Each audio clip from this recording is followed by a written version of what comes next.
Bom dia, pessoal. Tudo bom?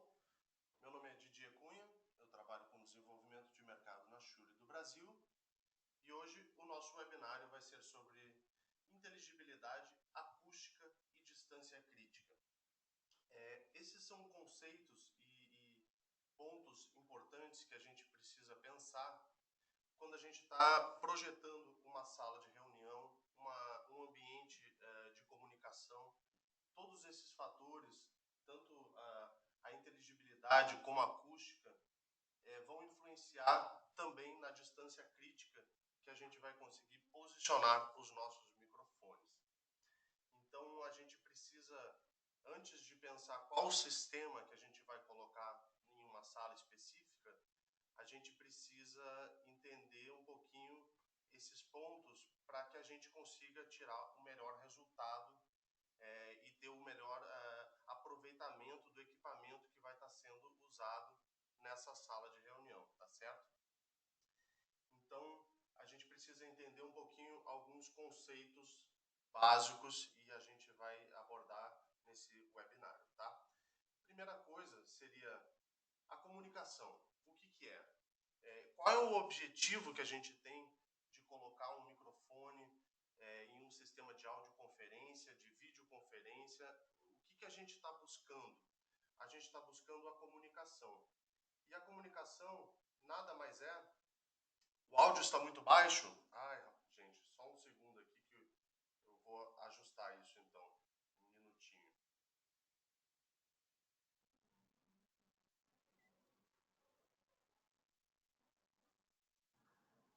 Tá melhor agora, gente?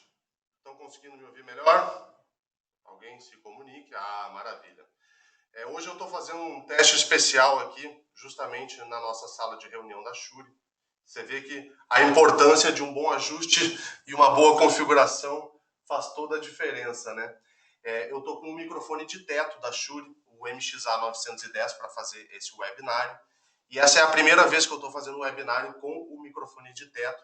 Então eu agradeço até o feedback de vocês, porque ele é importante para eu conseguir fazer uma boa configuração, tá? Então, algumas pessoas ainda estão dizendo que ele está dando uma pequena mordida. Eu vou apenas fazer um pequeno ajuste e a gente vai seguir. Provavelmente agora deve estar mais tranquilo, certo?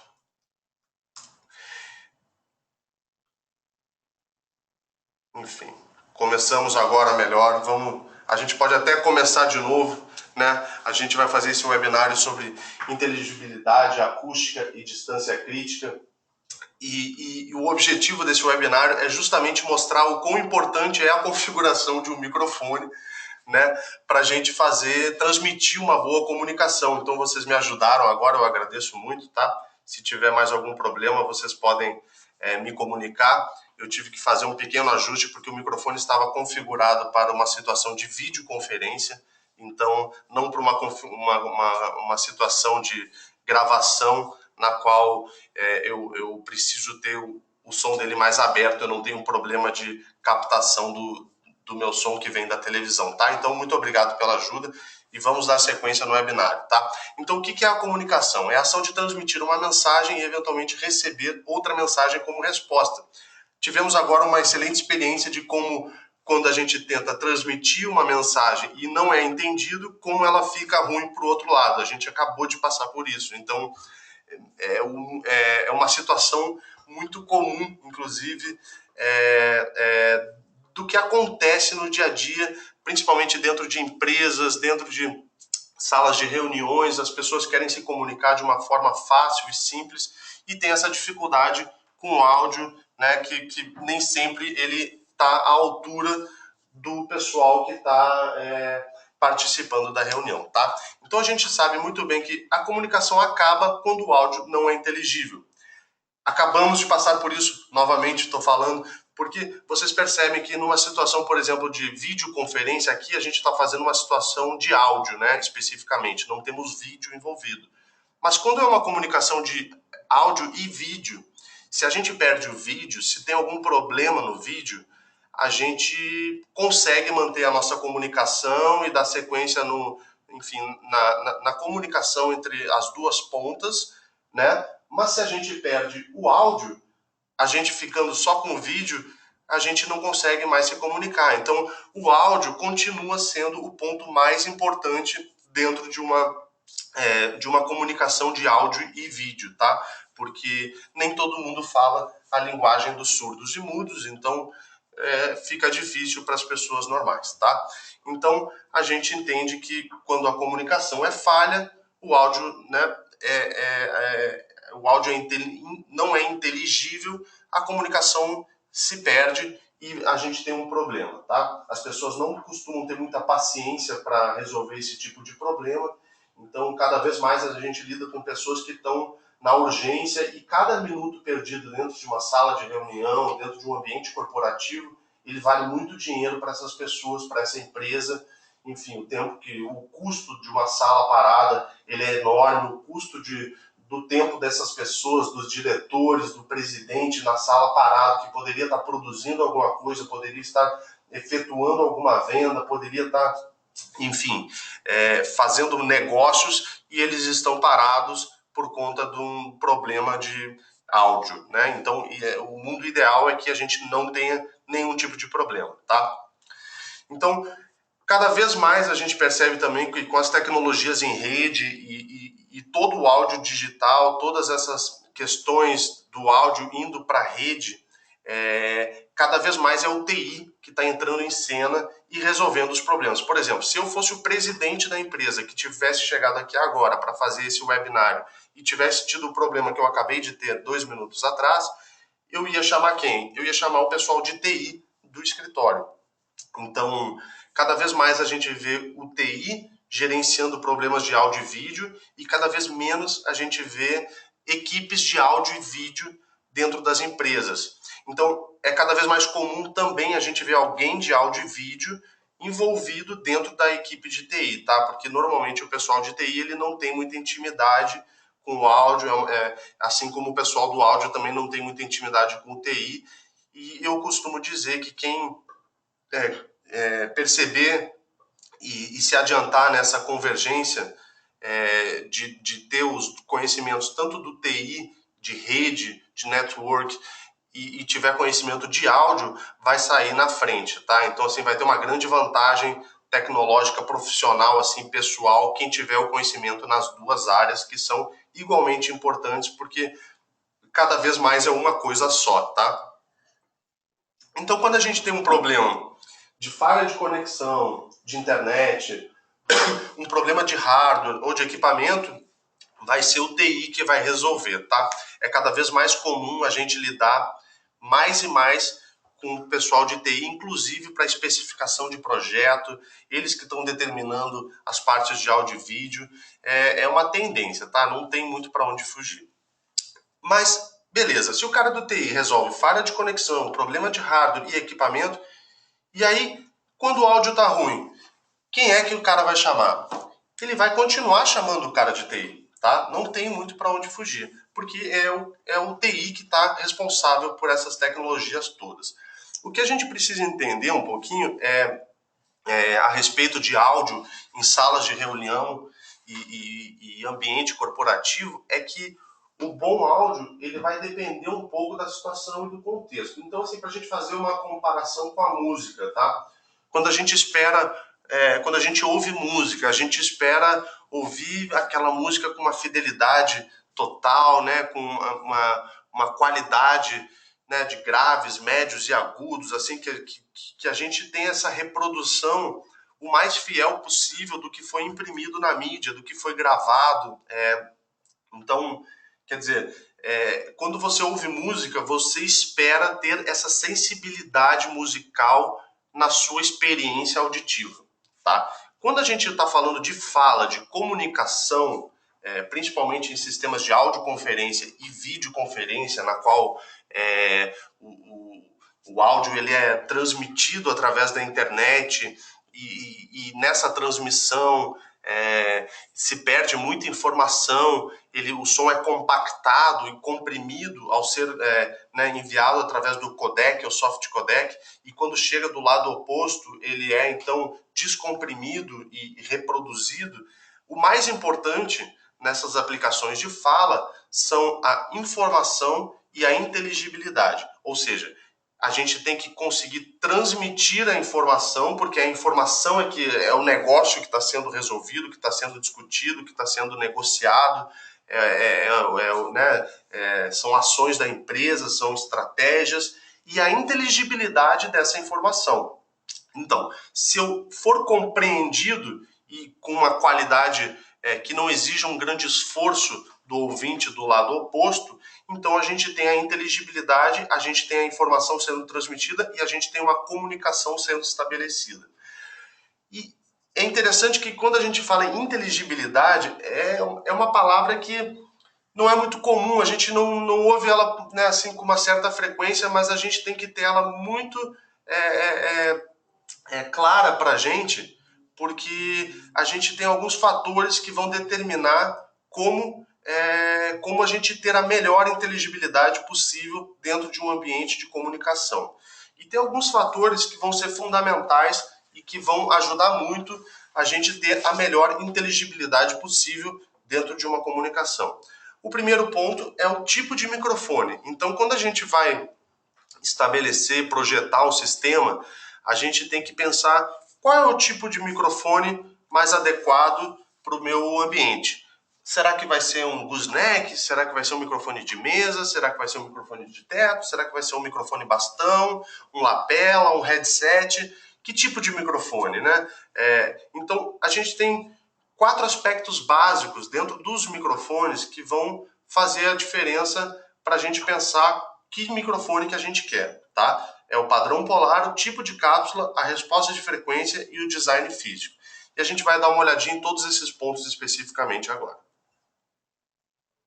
O padrão polar, ele é o que vai determinar como é a figura de captação do microfone. Então, se eu tenho 2 pessoas em lados opostos de uma mesa pequena, eu poderia botar um microfone em figura 8 e facilmente um microfone figura 8 captaria os 2 microfones.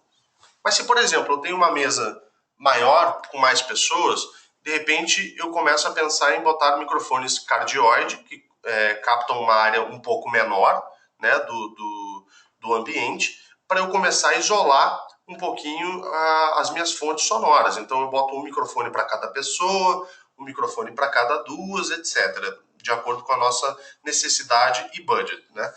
Então, o padrão polar é representado por um gráfico que a gente pode olhar e consultar ele sempre para ver qual o melhor microfone que a gente vai escolher, tá? Então, assim, se eu tenho uma pessoa só falando, por exemplo, que nem eu estou falando agora, não faria sentido eu botar um microfone em figura 8, porque eu vou captar um lado, que é o meu, e estaria captando o outro lado, que não tem ninguém. Então, não tem sentido eu captar o lado que não tem ninguém desnecessariamente. Eu estou captando ruído, estou captando ambiência, e todo essa ambiência, esse reverb, esse ruído ambiente, né, que a sala, por mais silenciosa que seja, ela ainda é ruidosa. Isso quando entra, essa ambiência, esse reverb, quando entra no sistema, ele entra como ruído, tá?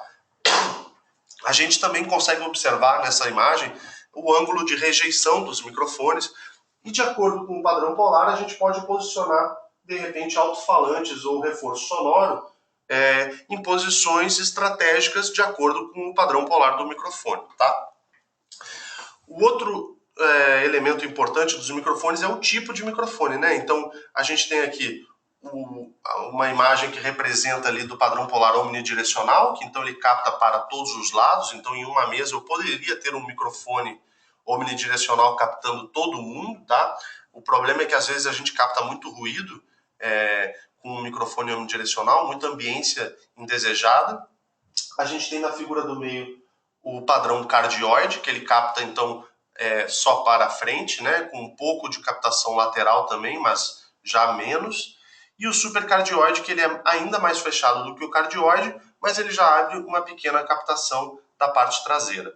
Essas Essas imagens, esses padrões, esses gráficos do padrão polar, você sempre pode consultar nos manuais dos microfones, tá certo? Você consegue encontrar essa informação lá, tanto quanto a resposta de frequência quanto o padrão polar, para você ter uma referência mais precisa antes de você comprar algum microfone.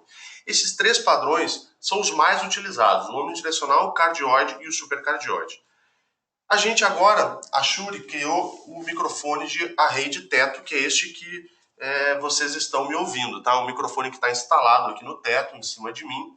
Eu abri 2 desses lóbulos, então eu quis fazer essa experiência hoje, até para vocês terem essa experiência de como é ouvir esse microfone do outro lado.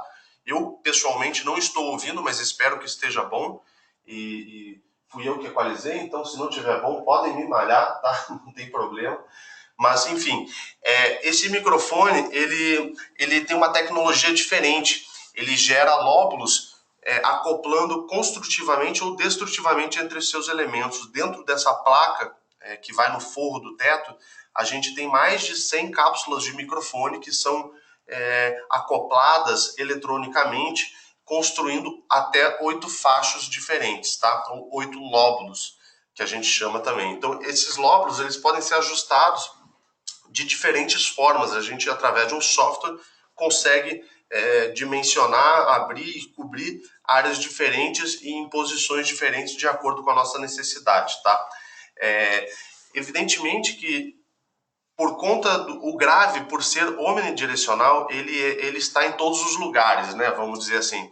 Então, esse microfone ele é super direcional, mais direcional até do que um shotgun, que é aquele microfone de captação de filme, de novela, né, de televisão, muito usado em televisão para captar longas distâncias, porém, ele não é tão direcional quanto ele é nas altas frequências, nas médias e altas frequências, nos graves, porque o grave ele vaza por todos os lados. Então, como a voz humana ela ocupa um range de médio até mais ou menos de 500 a 2K, é uma área fundamental da faixa de frequência da voz humana, esse microfone ele é muito direcional nessa região. Então, o que é mais grave do que isso, que vazaria mais pelo microfone, ele é facilmente eliminado através de um filtro, porque ele, para comunicação, ele é desnecessário.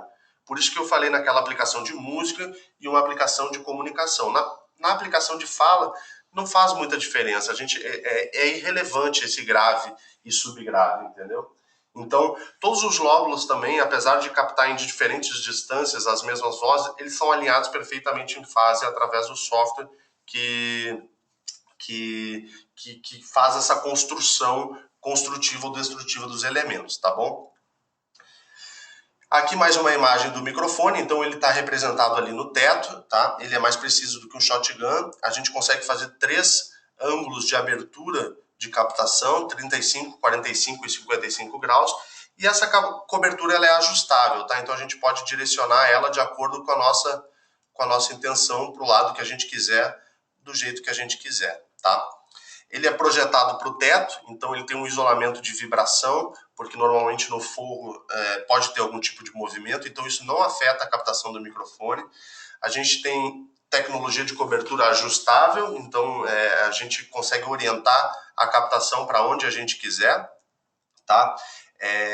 A gente tem 3 cores desse microfone, preto, branco e alumínio, e essa grade de fora dele, ela pode ser pintada, então a gente consegue tirar ela e ajustar para o tamanho que a gente precisar. Tem um DSP incorporado nele com equalizador paramétrico por canal, a gente tem um canal de auto mixer, tem várias outras funções que a gente pode fazer, ele recebe comando via IP, então ele é totalmente integrado, né, nas salas de reuniões. Então o ideal é que ele seja, a intenção é que esse microfone seja um microfone que você entre e use e você não faça nada para que você possa usá-lo, tá? E você chega, liga o seu sistema de áudio e videoconferência e já está funcionando, tá? Então ele tem equalização, ele tem um canal de redução de eco, ele tem a tecnologia IntelliMix de mixagem automática, tá? Além disso, você pode ver na imagem anterior que ele estava embutido no forro no tamanho de uma placa de forro mineral. Ele também pode ser pendurado, que nem nessa imagem aqui, através de um suporte VESA de projetor, ou também pode ser suspenso com cabos de aço, tá? Ele tem as presilhas que suspendem ele.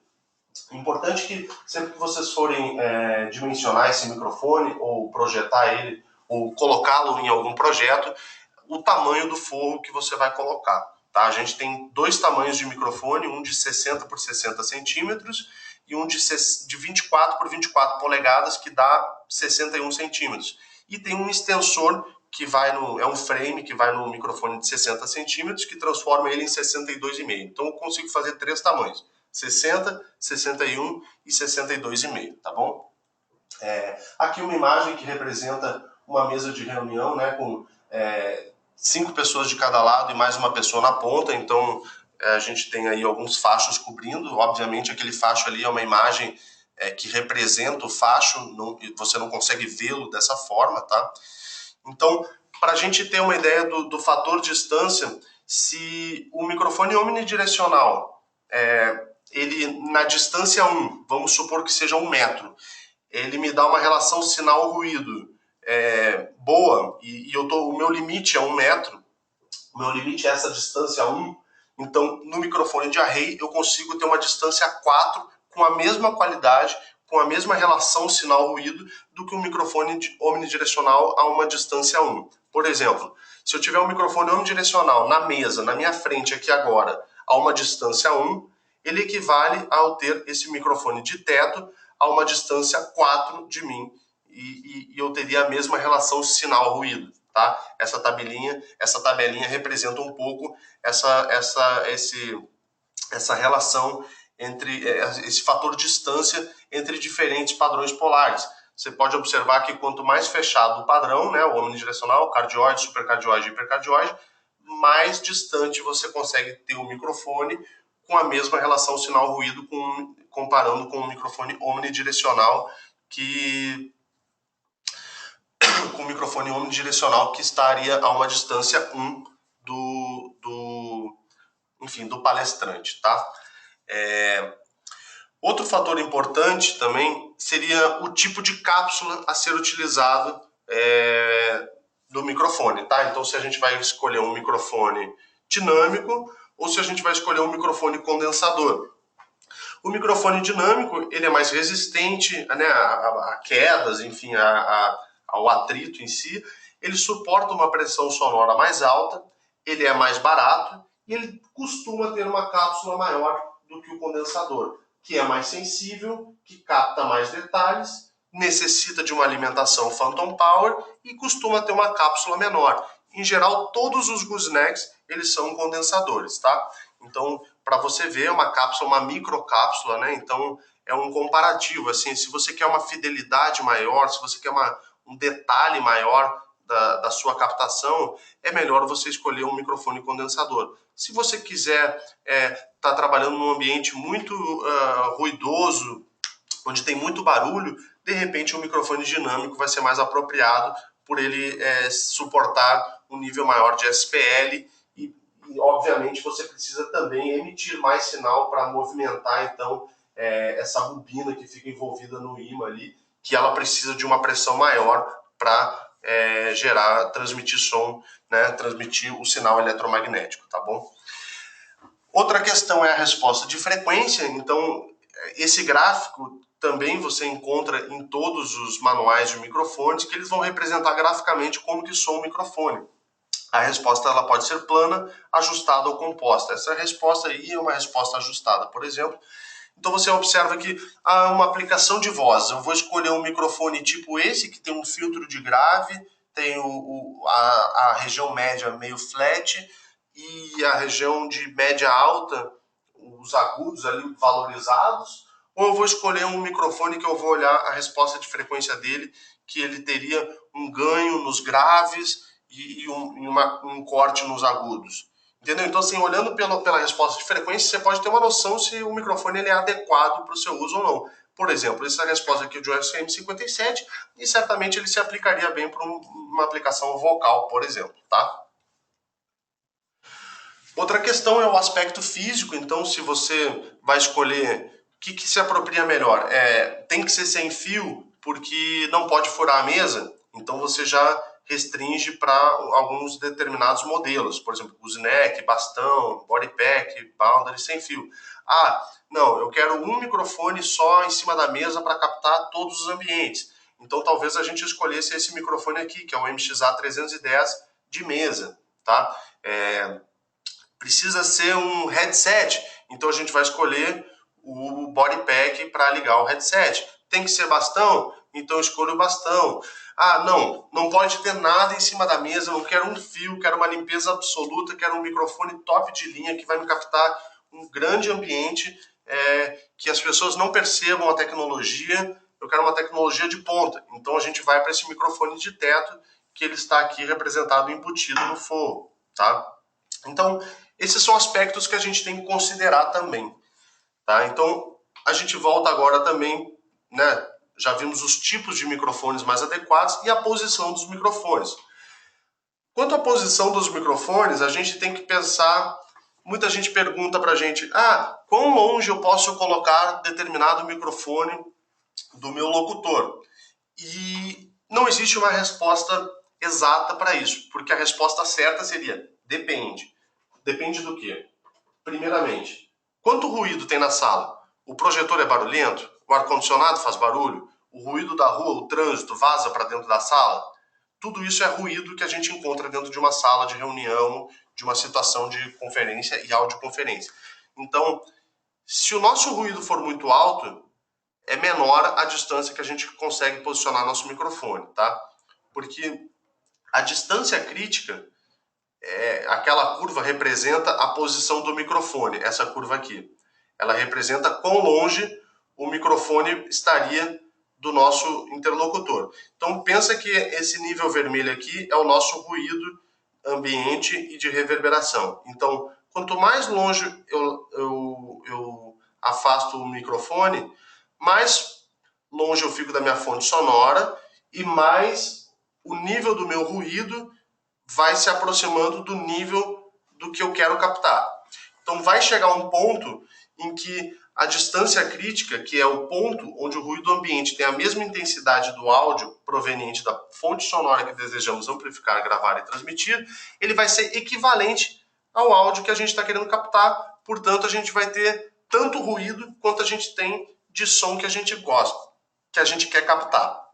Então, a gente tem duas formas de resolver isso. Ou a gente aproxima o microfone da fonte, tá? Ou a gente bota um microfone de figura de captação de padrão polar mais fechado, né? Que a gente consegue ter uma posição de alcance maior, captando o mesmo nível ou menos ruído, tá?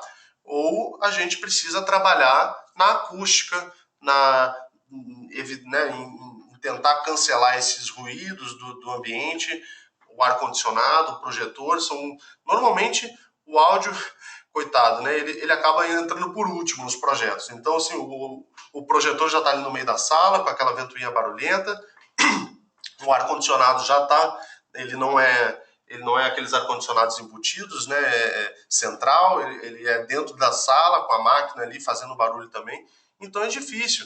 E além disso, a gente tem as pessoas que também são barulhentas, tá? As pessoas dentro no ambiente, você bota mais de 3, 4 pessoas, uma tá falando, tem duas que estão conversando paralelamente, tá com tique na caneta, tá mexendo em alguma coisa. Então, os seres humanos, né, as pessoas também são fontes de ruído que também atrapalham, tá?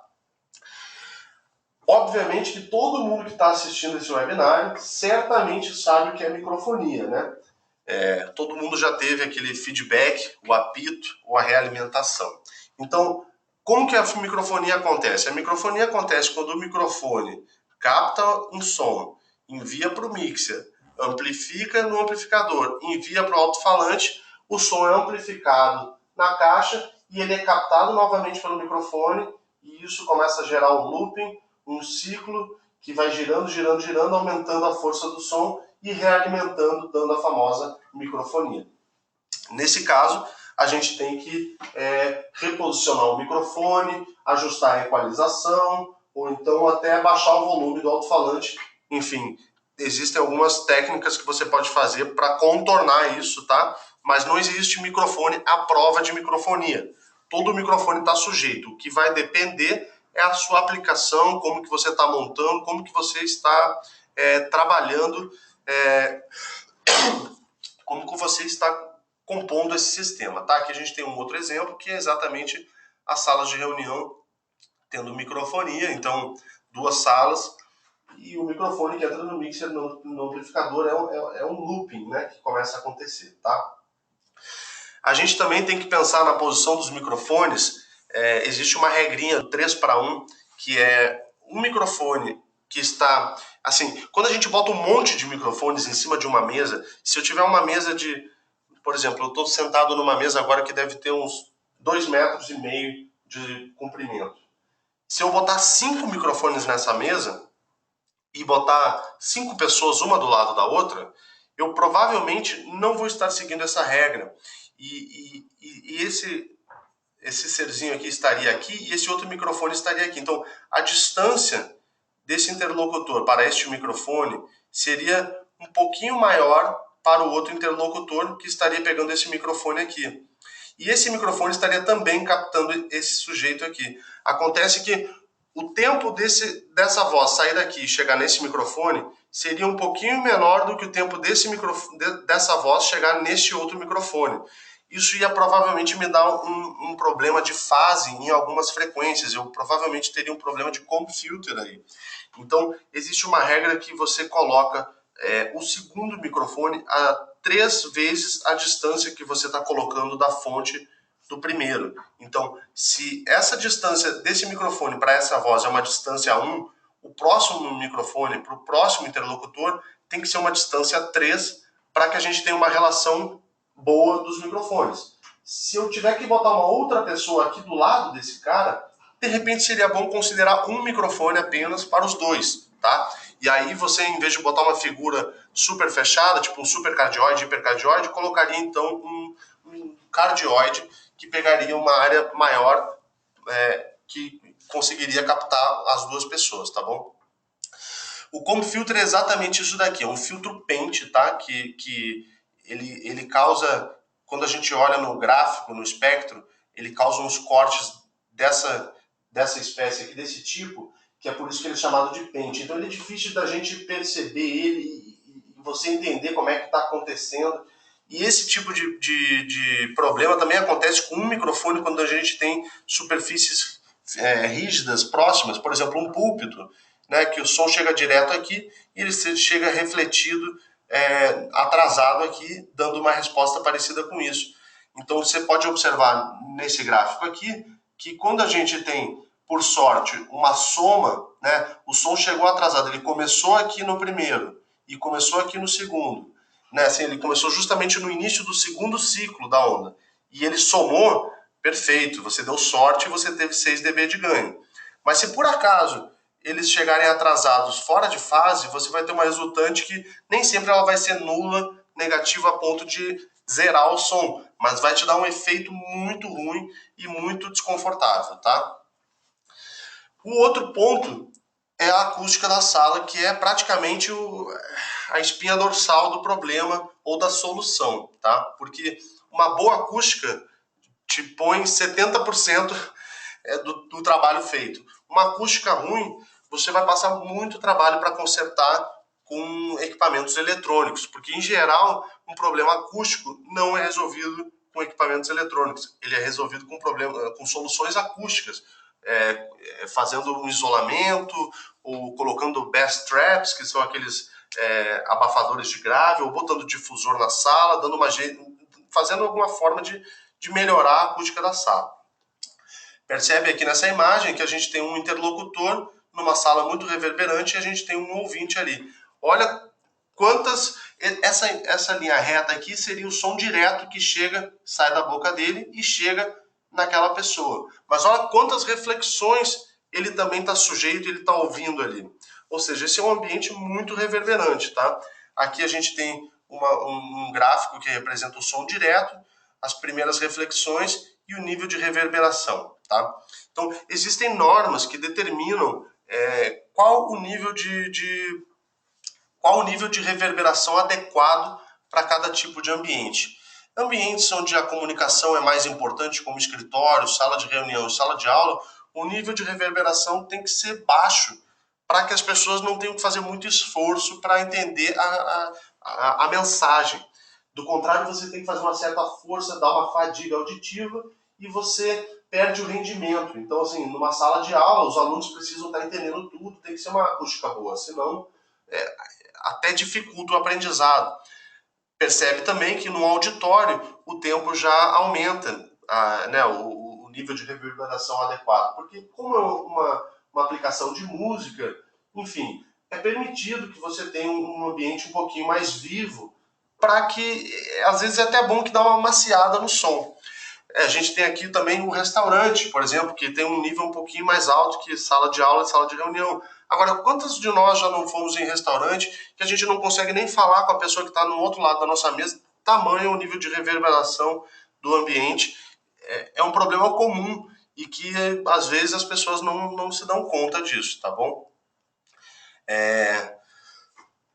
Além disso, a gente, quando está fazendo um projeto, a gente tem como prever o nível máximo de som que você consegue dar no reforço sonoro, que distância que você consegue posicionar o microfone, enfim, existe esse cálculo que chama PAG e NAG, que seria o ganho acústico potencial versus o ganho acústico nominal, que nada mais é do que quanto volume você vai conseguir dar no seu alto-falante para que esse sujeito que está na audiência consiga ouvir sem que você tenha um feedback.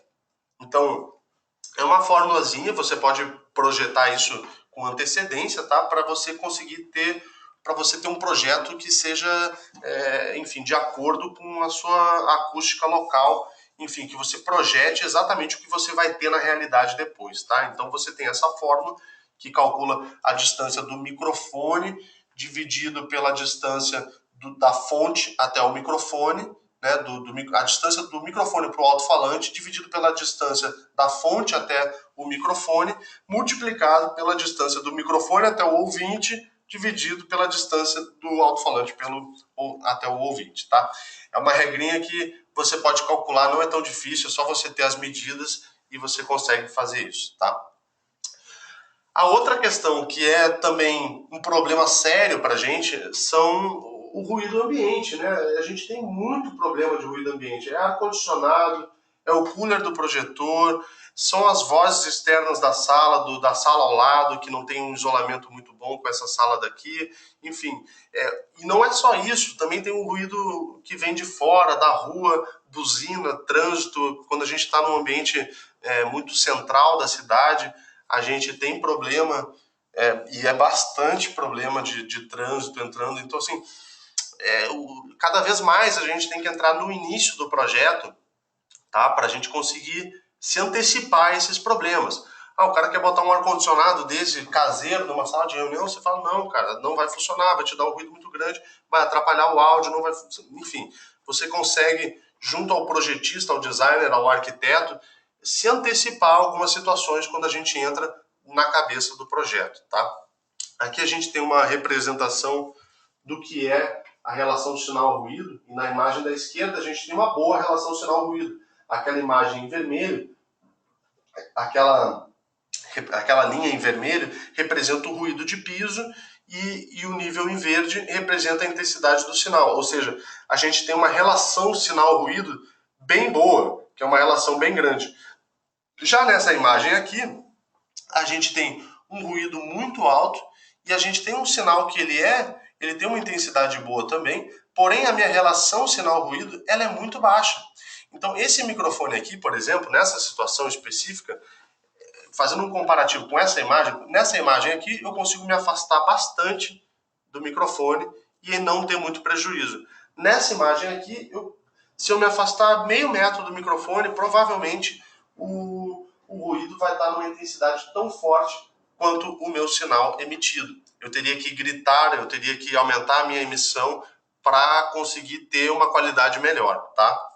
Então, assim, a gente fazer um pequeno resumo dessa apresentação, a gente tem os pontos-chave, que são uma experiência de comunicação excepcional vai depender da compreensão da informação transmitida. Se a informação transmitida ela não é compreendida, se o cara tem dificuldade para entender, não está sendo uma experiência boa para ele. Ele não está tendo a melhor performance possível. Se ele tem que ficar com o microfone grudado na boca para poder falar, para que o outro possa ouvir, também não é uma experiência boa. Tá? A experiência ideal, né, a experiência excepcional é quando você entra na sala, você liga você faz a sua chamada de videoconferência, audioconferência, e na hora está tudo funcionando. O usuário não precisa ter fazer nenhum tipo de ajuste para que a sala esteja em funcionamento. E a gente costuma dizer que mais de uma interação do usuário já é muito problema. O usuário quer chegar, apertar o verde, funcionar, apertar o vermelho e desligar. Mais do que isso já é demais para ele, que não está pensando na tecnologia, ele está com um negócio na cabeça, ele está, enfim, fechando um planejamento, está passando um relatório para o presidente. Enfim, os caras são importantes, eles estão pensando em outras coisas. Cabe a nós resolver a parte tecnológica e entregar uma experiência positiva, fácil e que ele nem perceba que funcione. Porque é assim, né? Quando tá bom, ninguém fala nada, mas quando tá ruim, eles caem em cima. Então a gente tem que ter muito cuidado com isso, tá? A acústica vai ter um papel fundamental para a inteligibilidade. Quanto mais reverberante o ambiente, pior. É bem comum a gente encontrar paredes de vidro, mesa de vidro, chão de mármore ou de pedra, enfim, reverberante também. Então é muito bonito de ver, mas nem tão bonito de ouvir. Então, quando antes a gente consegue entrar no projeto e conseguir influenciar de alguma forma para que a gente consiga atingir níveis de reverberação adequados, de acordo com as normas, a gente vai antecipar um problema futuro, tá? Ter reforço sonoro na sala também pode ser um grande desafio, porque quanto volume você vai conseguir colocar sem ter feedback? Você tem que pensar que o padrão polar, o tipo a distância que você vai botar do microfone pro locutor enfim, a resposta de frequência vão determinar quanto volume você vai conseguir dar, porque o microfone unidirecional que capta tudo de todos os lados vai ser muito mais sensível também ao reforço sonoro que vem do teto, por exemplo. Já um microfone super direcional apontado para mim, próximo à minha boca, vai sofrer muito menos efeito do teto do reforço sonoro. Então, uma boa escolha do microfone, o seu posicionamento vai te favorecer muito o resultado da captação do áudio com qualidade, tá? Porque o nosso objetivo aqui é sempre ter um bom áudio, ter uma boa captação e fornecer uma boa experiência para o usuário. Então, quanto melhor a relação sinal-ruído, melhor a qualidade da comunicação, porque quanto mais ruidosa a sala, mais problemas você vai enfrentar para entregar um bom áudio. E com as tecnologias de áudio em rede, cada vez mais as equipes de TI são as responsáveis pelos sistemas de AV. Não tem como fugir, está tudo indo para a rede. Eu até tenho dito ultimamente que em breve cabos analógicos XLR vão ser coisa do passado, vai ser peça de museu, porque é tudo entrando na rede. Por exemplo, esse microfone de teto que eu estou usando, que vocês estão me ouvindo, ele está conectado através de um switch e eu estou com o meu computador através da rede conectado nele e ele está me captando e enviando para vocês. Não é uma maravilha? Olha quanto cabo eu estou economizando e quão mais barato é um cabo de rede comparado com um cabo de XLR, um cabo, enfim, analógico, que às vezes, dependendo da distância, tem que, enfim, percorrer grandes distâncias e ainda está sujeito a ruídos eletromagnéticos, a outras influências externas, tá bom? Para que vocês saibam, essa apresentação ela vai ser publicada no YouTube em breve, nos próximos dias. Então, para quem precisar consultar alguma dessas apresentações, alguns desses slides, eles estarão online, tá? E o meu e-mail vai vir na próxima página aqui agora, tá? É cunha_didier@shure.com. E eu vou abrir agora para a gente fazer algumas perguntas e tirar algumas dúvidas. Eu vi que algumas pessoas escreveram durante a apresentação, então eu vou dar uma olhadinha aqui. E fiquem à vontade para perguntar, tá? Eu agradeço também a ajuda para a gente configurar o microfone aqui, foi muito importante. Espero que vocês tenham aproveitado e a gente vai dar sequência para as perguntas agora, tá bom?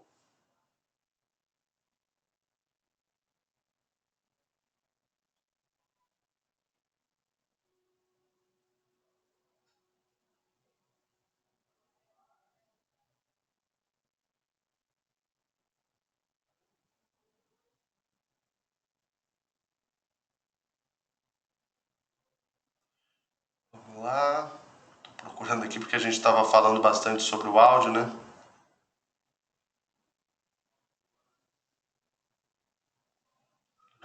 Agora a inteligibilidade melhorou.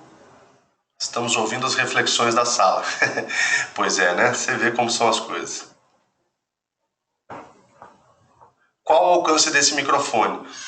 O alcance desse microfone vai depender, o microfone de teto, né, o MXA 910. O alcance do microfone vai depender um pouco do tamanho da mesa, do tipo de sala, quão ruidosa ela é e quantas pessoas e qual o tamanho do pé direito também, tá?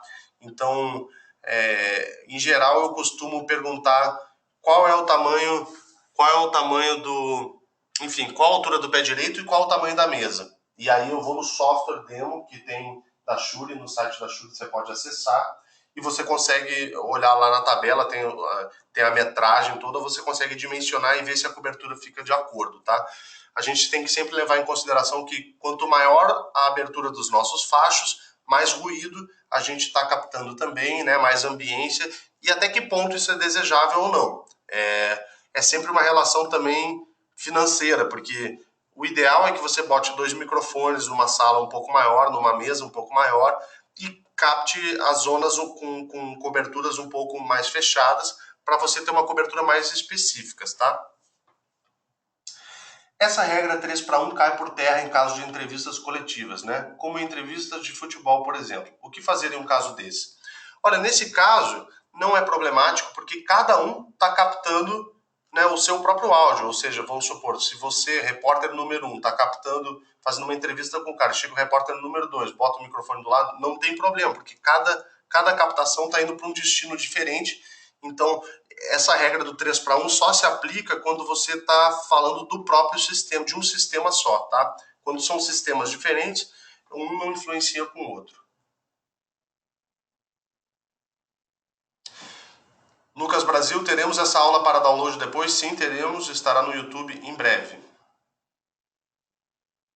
Na fórmula de Pag-Nagel, o que eu vou conseguir identificar com o resultado final? Você vai conseguir identificar quanto ganho você vai conseguir ter em decibel no seu alto-falante antes de você ter uma realimentação. Então, isso já vai te determinar, você consegue colocar no projeto que você vai conseguir um reforço sonoro na ordem de X decibéis e que esse é o limite que você consegue dar com determinado microfone, etc, etc. Então você consegue ter uma margem, se, por exemplo, se o seu resultado final for muito baixo, às vezes é irrisório e você vai ter que projetar de forma diferente, tirar o alto-falante de cima do teto, reposicionar o alto-falante numa posição melhor, para você conseguir ter mais ganho antes do feedback, tá?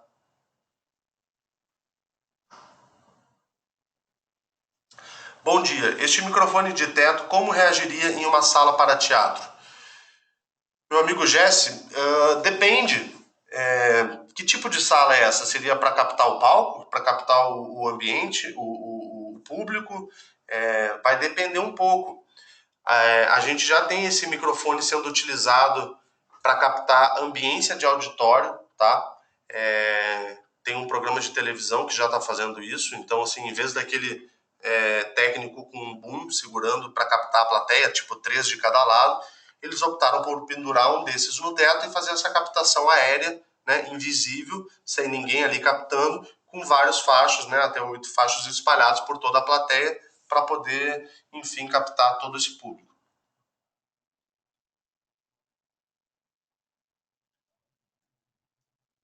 Então, se tiver o PA instalado, vai ser mais difícil, porque, quer dizer, depende. Se você precisa captar para gravar, não é tanto problema. Mas se você precisa captar e reproduzir, o reforço sonoro é sempre um desafio, tá? Foi por isso que eu coloquei até naquele último slide ali que o reforço sonoro na sala pode ser um grande desafio.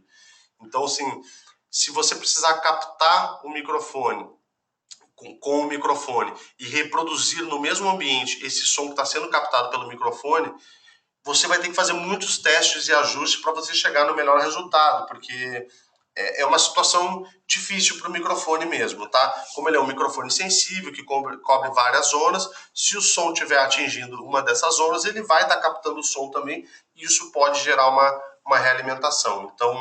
Então você tem que fazer muitos testes e ajustes antes de entregar o produto pronto, vamos dizer assim. Bom, tem Miguel e Mauricélio perguntando sobre o PagNag. O PagNag é justamente isso, ele serve para você antever o problema quando a instalação ainda não está feita. Então, você pode desenhar isso e fazer esse cálculo e prever qual a distância que você vai ter que ter o microfone da pessoa, que tipo de microfone você vai usar, se é um mais sensível ou menos sensível, e qual a distância que você vai ter que colocar os alto-falantes para você não ter problema.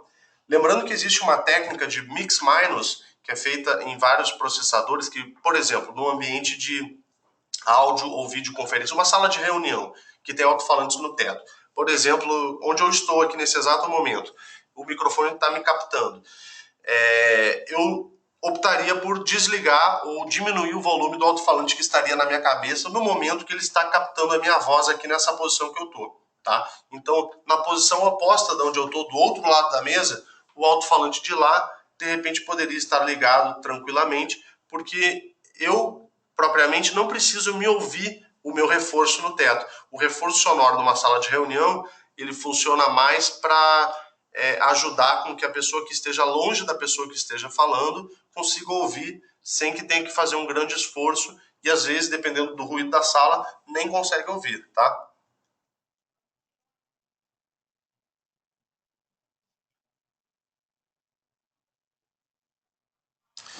Em relação a antenas, a antena par ativa tem um alcance maior do que a passiva? Qual a distância? Tiago, a gente tem um webinário específico sobre antenas e sobre RF que você vai conseguir tirar todas as dúvidas relativas a isso, tá? Em geral, você consegue ter mais ganho com uma antena ativa porque ela tem um ajuste de ganho. Mas, de novo, é a mesma coisa que o microfone. Vai depender do ruído ambiente, né, do ruído de sala, de RF também, que também tem ruído, para ver qual distância você consegue, tá? Para usar esse microfone à rede de mesa em meu PC, durante o uso do Skype, ele vai estar ligado em um switch e meu PC estará ligado nessa mesma rede. A pergunta, é necessário algum outro equipamento? Na verdade é. Por quê? Existem duas formas de fazer essa conexão do microfone de mesa com o switch e pode ser um injetor PoE também, não precisaria ser um switch necessariamente, tá? Primeiro, o microfone se comunica em Dante, então a gente tem que ter uma interface que faça o computador entender o Dante. A gente acabou de lançar, né, a Shure acabou de lançar uma interface que chama ANI USB.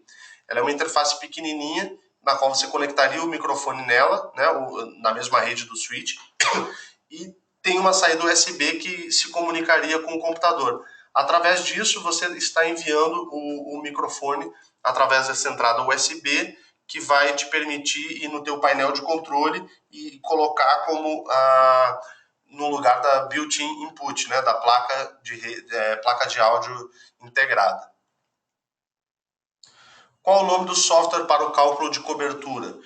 Amigo, se você for na página da Shure.com, você procura uma aba lá sobre Microflex Advance e tem o software demo lá dentro. Você consegue encontrar a demo do software, vai abrir exatamente a página do software no teu browser e você consegue fazer enfim, você consegue ter uma ideia de como seria a cobertura desse ambiente, tá? Esse microfone de teto pode também ser usado para captar o som de um público, como um auditório, ou seria mais adequado o CVO? Então, Júlio, foi exatamente o que eu falei antes. Já existem emissoras usando isso para captar o som do público de um auditório. Só que no caso da emissora, eles estão só gravando, eles não estão reproduzindo no próprio PA. Então tem um certo limite até onde você consegue ir com uma cobertura a uma longa distância com um microfone desse. Se você não precisa reproduzir no próprio PA, se você vai reproduzir para in-ear ou para gravação, você pode usar ele perfeitamente e vai funcionar muito bem.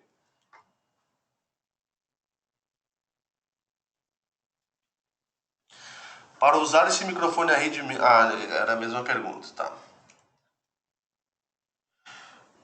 O preço de mercado desse MXA 910, Júlio, não sei se você é integrador ou ou usuário final, mas você pode me mandar um e-mail e eu te direciono para o melhor canal para você se informar, tá? Junto ao distribuidor ou a algum integrador, tá? Manda um e-mail para mim no cunha_didier@shure.com e eu te dou o caminho das pedras.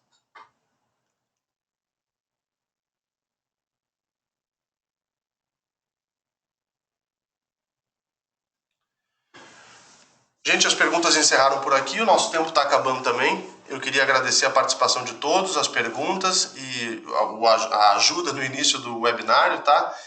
Para a gente regular o áudio. Espero que vocês tenham tido uma boa experiência com esse microfone de teto, que é um microfone novo, inovador e uma tecnologia de ponta, tá? Eu quis fazer essa experiência justamente para que vocês pudessem também ter essa experiência junto comigo, tá bom? Queria agradecer a todos e se tiverem qualquer dúvida, mandem um e-mail para cunha_didier@shure.com e fiquem atentos em todas as sextas-feiras, às 10 horas da manhã, a gente vai ter sempre um especialista técnico da Shure fazendo um webinário para vocês, tá certo? Muito obrigado novamente e até a próxima.